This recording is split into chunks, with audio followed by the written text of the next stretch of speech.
నా పేరు Daniel Samuel అండి. నేను గవర్నమెంట్ గురుకులం ప్రిన్సిపాల్గా పనిచేసి 2018లో రిటైర్ అయ్యాను. రిటైర్ వెంటనే ఇక్కడ హైదరాబాద్లో రవికిరణ్ గారు మంచి హోమియో ఫిజిషియన్ అని చేసి ఆయన అప్రోచ్ అవ్వడంతో ఈజ్ బెస్ట్ సైకాలజిస్ట్ ఆల్సో. కాబట్టి ఆయన మనకున్న మానసిక రుగ్మతలను బట్టి కూడా మనకు వచ్చేటువంటి అనేక వ్యాధుల యొక్క ప్రభావం ఎలా ఉంటుంది ఆ దృష్టిలో కూడా ఆయన చక్కటి మానసిక విశ్లేషణ, ఆరోగ్య సంబంధ విశ్లేషణ చక్కగా చేసి ఆయన అన్ని విషయాన్ని తెలుసుకుని, కుటుంబ విషయాన్ని, మా పర్సనల్ విషయాన్ని అన్ని తెలుసుకుని ఒక అవగాహన వచ్చిన తర్వాత ట్రీట్మెంట్ స్టార్ట్ చేస్తా అనుకుంటున్నాను. నేను వచ్చినప్పుడు నేను ప్రోస్టేట్ ప్రాబ్లంతో వచ్చాను.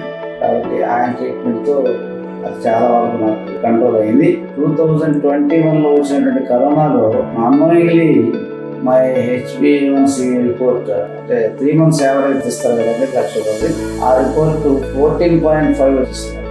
చాలా సీరియస్ గా దాని మీద ప్యాంక్రియాస్ సంబంధించినటువంటి యాంగిల్లో విశ్లేషణ చేసి నాకు దాన్ని కొనేకి నెక్స్ట్ మంత్ 9 తీసుకొచ్చిన తర్వాత 7 తీసుకొని రావడం జరిగింది.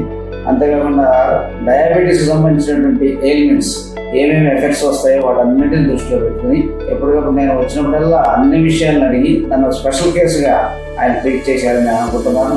ఎందుకంటే నా ప్రతి విషయం ఆయన తెలుసు, ఆరోగ్య సంబంధమైన విషయం అన్నీ తెలిసానికి. ఒక 3-4 years క్రితం దేని ట్రీట్మెంట్ ఇచ్చారు ఆయన. 2021లో నాకు 14 HbA1c ఉండటం కూడా ఆయనకి ఇప్పుడు గుర్తుంది.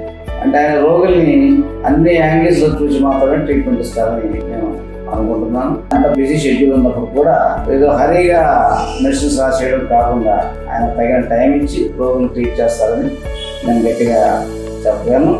Thank you very much for this opportunity.